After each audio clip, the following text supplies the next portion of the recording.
Yeah, Jubilee హిల్స్లో అసలు ఎవరు గెలుస్తారు? ఎలక్షన్ డేట్ దగ్గర పడుతున్న కొద్దీ ఒక ఉత్కంఠ ప్రారంభమైంది. ఇక సర్వేలు కూడా కోకొల్లలుగా వస్తున్నాయి. ఏ సర్వే చూసినా అంటే వీళ్ళు మ్యానిపులేట్ చేసే సర్వే మినహాయిస్తే రిమైనింగ్ అంతా కూడా 3% కానీ 6%, 7% ముందంజలో ఉన్నారనేసి బీఆర్ఎస్ వైపే ఉన్నారు వీళ్ళనేసి. అది ఓన్లీ నాట్ ఈవెన్ ద సర్వేనే కదా, చాలా డెప్త్గా వెళ్ళి కూడా చేస్తారు. అసలు ఇక్కడ మైనారిటీస్ అనేది ఎవరి వైపు ఉన్నారు, ఎందుకున్నారు, అసలు బీఆర్ఎస్కు ఉన్న ప్లస్ ఏంది, కాంగ్రెస్ పార్టీకి ఉన్న మైనస్ ఏంది, కొన్ని విషయాల్లో కాంగ్రెస్ పార్టీకి ఉన్న ప్లస్ ఏంది, బీఆర్ఎస్ పార్టీకి ఉన్న మైనస్ ఏంది, ఈ చర్చలు జోరుగా జరుగుతున్నాయి. అసలు ఎవరికి వాళ్ళు లెక్కలు వేసుకుంటారు. ఓహో, ఈ డివిజన్లో వీళ్ళకి ఇంత పర్సంటేజ్ బీఆర్ఎస్ వైపు ఉన్నారు, ఇంత పర్సంటేజ్ కాంగ్రెస్ వైపు ఉన్నారు. ఈ డివిజన్ 7 డివిజన్లలో కూడా మొత్తం ఒక ఓట్ షేరింగ్ని పంచుకుంటున్నారు. నిజంగానే దేనికోసము కాంగ్రెస్ వైపు చూస్తున్నారు, దేనికోసము బీఆర్ఎస్ వైపు చూస్తున్నారు. మీరు అనొచ్చు ఏంటి రెండే మాట్లాడుతున్నారు, మూడోది ఉంది కదా బీజేపీ అని మాట్లాడచ్చు. ఇప్పటికైతే బీజేపీ మరి కాంగ్రెస్ అనేది మరి ఎక్కడన్నా మిలాఖాత్ అయిందో ఏమో తెలియదు, కానీ బీజేపీ ఊసైతే చాలా వరకు చాలా డివిజన్లలో లేదు. లేకపోతే ఇప్పటికే ట్రయాంగిల్ ఫైట్ నడవాలి. ఇక్కడ ఏమవుతుందంటే కేవలం బీఆర్ఎస్ వర్సెస్ కాంగ్రెస్ నడుస్తుంది. సో ఒకసారి చూద్దాం మనం అసలు మెరిట్స్ ఏంది, డిమెరిట్స్ ఏంది అనేది. ఫస్ట్ బీఆర్ఎస్ చూద్దాం. బీఆర్ఎస్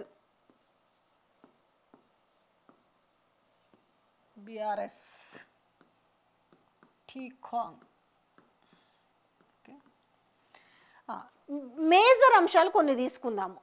సో ఇక్కడ ఏమవుతుంది, ఇప్పుడు కాంగ్రెస్ పార్టీ వచ్చేసి ఖచ్చితంగా మేము గెలుస్తామని హోప్ పెట్టుకుంది. ఏ విషయంలో హోప్ పెట్టుకుంది వీళ్ళు? అసలు ఒక లైవ్ పోల్ పెడితే బాగుండేది యాక్చువల్గా. దీని తర్వాత నేను పోల్ కూడా పెట్టిస్తా. ఇప్పుడు ఇక్కడికి వెళ్ళి వీళ్ళు చెప్పే విషయాలు ఏమున్నాయి, ఫస్ట్ వాళ్ళు అడుగుతున్నారు ఇప్పుడు అక్కడ మాకిచ్చే అంటే వీళ్ళకి ఇవి మైనస్ పాయింట్స్ చెప్తున్నాను నేను ఇక్కడ. వీళ్ళకి వచ్చేది ఏంది, ఇప్పుడు మహిళలకు ఇచ్చే 2500. సో దీని గురించి అడుగుతున్నారు ఎక్కడ. సో తర్వాత పెన్షన్స్కి సంబంధించి వచ్చేసి ఏంటి, 4000 రూపాయలు ఎక్కడ.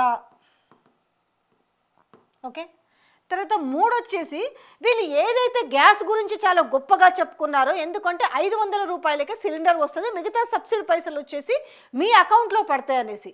బట్ ఇది మాత్రము ఫెయిల్యూర్ అనే విషయం అందరికీ తెలుసు. ఎందుకంటే ఎక్కడో అంటే సపోజు ఒక డివిజన్లలో కనీసం 500కే సిలిండర్ వచ్చిన సందర్భాలు ఎక్కడా లేవు. అంటే మనం పోయి అడిగితే అసలు మాకు బ్యాంకులలో సబ్సిడీనే పడలేదు అని చెప్తున్నారు. పడ్డా కూడా ఒక 4 రూపాయలు, 45 రూపాయలు, 2 రూపాయలు ఇట్లా పడ్డాయని చెప్తున్నాడు. ఇక్కడ మైనస్ ఏమవుతుందంటే మాకు 500 సిలిండర్ ఎక్కడా అని అడుగుతున్నారు. ముఖ్యంగా 1, 2, 3 మైనస్ మెయిన్గా మాట్లాడుకుందాం, ఇంకా మిగతావి కూడా. రెండోది ఏమడుగుతున్నారంటే బస్తీలు ఎక్కువ ఉన్నాయి కదా. ఇప్పుడు మన జూబ్లీ హిల్స్ అనగానే అందరూ మొత్తం రిచ్ కిడ్సో లేకపోతే మొత్తం రిచెస్ట్ పీపుల్ కాదు, ఆ రిచెస్ట్ పీపుల్ వెనకాల ఎన్ని బస్తీలు ఉన్నాయి అనేది, ఎన్ని స్లమ్స్ ఉన్నాయి అనేది తెలుసు. ఈ నేపథ్యంలో వాళ్ళు అడుగుతున్నారు కదా, ఈ కళ్యాణ లక్ష్మి కింద ఇచ్చే తులం బంగారం ఎక్కడా అని అడుగుతున్నారు.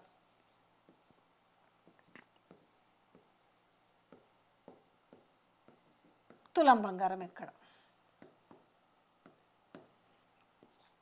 5వది వీళ్ళు చాలా గొప్పగా ఇందిరమ్మ ఇండ్ల గురించి చెప్పుకున్నారు.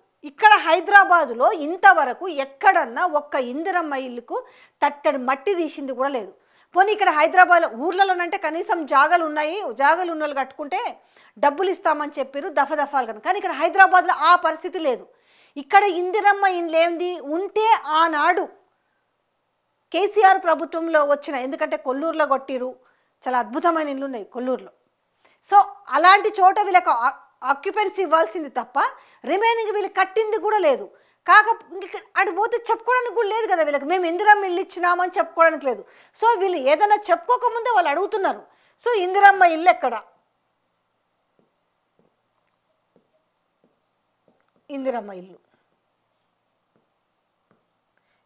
ఇల్లు ఎక్కడ. నేను ఎక్కువ చెప్పట్లేదు, వాళ్ళు ఇచ్చిన మేము 6 గ్యారంటీలలో ఆల్మోస్ట్ ఇన్ని అంశాలని ఫిల్ చేసినామని చెప్తారు కదా 13 అంశాలలో. ఈ 13 అంశాల కాడికి వచ్చేసరికి ఇది ఇంకా ఎదురు క్వశ్చన్ వాళ్ళు ఏమడుగుతున్నారు 6 వాళ్ళ మైనస్ ఏంటంటే ఇప్పుడు హైడ్రా ఇంకా అది కామన్, ఇంక దీంట్లో చేర్చాల్సిన అవసరం కూడా లేదు. క్యాండిడేట్ వీళ్ళ క్యాండిడేట్ ఏది కాంగ్రెస్కి సంబంధించిన క్యాండిడేట్ పెద్ద మైనస్ అని పోతేనే వాళ్ళు, అంటే వేరే వాళ్ళు పోయి అడిగితేనే చెప్తున్నారు. అంటే ఆయనకున్న ఆ పేరు, వీళ్ళందరేమో ఆ పేరును చాలా గొప్పగా అని చెప్పుకుంటున్నారు, కానీ ఆ పేరు ఏంటనేది నేను నా నోటితో చెప్పాల్సిన అవసరం లేదు. ఇక రిమైనింగ్ వాళ్ళకి హైదరాబాద్ ఏ రకంగా ఉంది, ఆ తర్వాత వాళ్ళు మూసిది కూడా చూసిరు కదా కథా కార్ఖాను. మేము ఇది చేసినామని చెప్పుకునే ఒక్కటన్నా లేదు అసలు. మరి ఏ రకంగా మొత్తం మీకు మంచి ఎక్కడ కనిపిస్తుంది? అన్నీ మైనస్లే కనబడుతున్నాయి. ఇక్కడ మెయిన్ ఇవే కదా. ఇప్పుడు వీళ్ళు చెప్పుకోవాల్సింది ఏంది? ఇప్పుడు ప్రచారానికి పోయినప్పుడు వాళ్ళు చెప్పేది ఏమమ్మా, మీకు మహిళల దగ్గరకు పోయి మీకు 2500 రూపాయలు ఇచ్చినాం కదా, మాకు ఓటేయండి అని చెప్పొచ్చు, అడగచ్చు. లేదు ఇంకొకటి, మీకు 2500తో పాటు మీ ఇంట్లో చదువుకునే పిల్లలకు, డిగ్రీ చదువుకునే పిల్లలకు మీ స్కూటీలు ఇచ్చినామని చెప్పిన ఒక ఓటు అడగడానికి ఉంటుంది. రెండోది, మీకు అందరికీ కూడా సబ్సిడీతోటి 500 రూపాయలకే సిలిండర్ ఇచ్చినాము అని అడగడానికి ఉంటుంది. లేకపోతే తులం బంగారం ఇచ్చినాం కదా, మాకు ఎందుకు ఓటేయరు అని అడగొచ్చు. దీనిని ఇంకా చాలా అంశాలను నేను బేసిక్గా మాత్రమే, మీరు 6 గ్యారంటీలు అని చెప్పారు కాబట్టి నేను 6 అంశాలలో ఈ అంశం కూడా మీకు క్యాండిడేట్ కూడా ఏ రకంగా మైనస్ అయ్యిండు అనే విషయాన్ని కూడా మేము ముందుకు తీసుకొచ్చినాం. ఇక యాజ్ యూజువల్గా వీళ్ళకి ప్లస్ ఇవే అవుతాయి కదా, బీఆర్ఎస్కి ప్లస్ ఏమవుతాయి? అందుకే కదా బాకీ కార్డు కింద పెట్టిరు. మెయిన్ ఏంది, వాళ్ళందరూ కూడా ఈరోజు ప్లస్ పాయింట్స్లలో వాళ్ళందరూ గుర్తు చేసుకుంటున్న పాయింట్స్ ఏమున్నాయి? బీఆర్ఎస్ పాలనని గుర్తు చేసుకుంటున్నారు, గత పాలనని గుర్తు చేసుకుంటున్నారు, గత పాలన గుర్తు చేసుకుంటున్నారు, గత పాలన గుర్తుకు చేసుకుంటున్నారు. సో ఇంకా ఇక్కడ బిగ్ అసెట్ అంటే ఎవరు? పెద్ద అసెట్ కేసీఆర్. మర్చిపోలే, ఏడికి పోయినా కూడా ఎవరినైనా కూడా ఏం బాగుంది, వీళ్ళు ఏం చేసిర్రు, ఆ రోజే మంచిగా ఉంది కదా అనేది. ఇంక ఇంట్లోనే అన్ని ఓవరాల్గా అన్ని పాయింట్స్ అన్నీ వస్తున్నాయి ప్లస్ పాయింట్లు. అంటే ఇక్కడ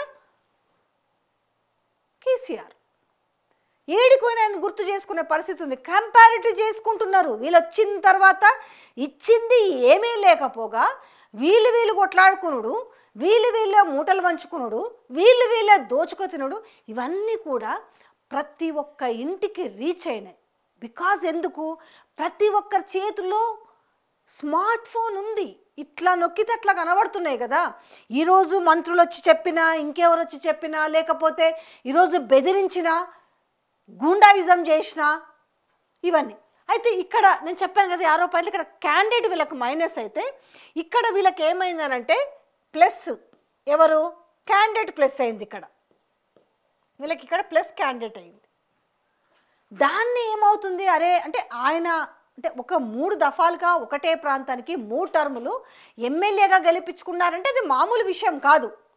దానికి సంబంధించి ఆయన నిత్యం ప్రజల్లో ఉండడం కావచ్చు, ప్రజల సమస్యలు తెలుసుకోవడం కావచ్చు, అభివృద్ధి విషయంలోనే కావచ్చు, ఏవైనా కూడా 3 టర్మ్స్ గెలిపించుకున్నారు అని అంటే ఎంత ప్రజల్లో ఆదరణ ఉండుంటే ఆయన్ని గెలిపించుకుంటారు. సో ఈ నేపథ్యంలో ఏంది, ఆ కుటుంబం నుంచే వచ్చిన ఆయన సతీమణికి ఇవాళ సీట్ ఇవ్వడం అనే విషయాన్ని కూడా డైజెస్ట్ చేసుకోలేకపోతారు. దాన్ని కూడా నీచ రాజకీయం చేయాలని చూసారు.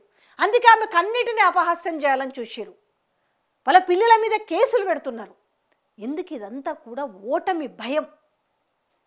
ఓటమి భయం మీద విచక్షణ మరిచి ఈరోజు మాట్లాడుతున్న మాటలు. అంతేకాదు, ఒక దిక్కేమి ఇలా తెలంగాణలో వానలు వచ్చి నీకు వరంగల్ డిస్టిక్ కావచ్చు, ఖమ్మం కావచ్చు, కామారెడ్డి కావచ్చు, ఇవన్నీ నీళ్ళల్లో మునిగిపోయి ఉంటే మంత్రులేమో ఈడ మాకు ఓటేయండి అని చెప్పేసి షాయి దుకాణాల చుట్టూ ఇంటింటికి తిరుగుతున్న నేపథ్యంలో ఈరోజు ప్రజలు ముక్కున వేలేసుకుంటున్నారు. ఆడ అవస్థలు పడుతుంటే ఈయన ముఖ్యమంత్రి ఏమో ఆయన పెళ్ళిళ్ళు పేరంటాలు అనుకుంటూ ఈయన తిరుగుతున్నాడు.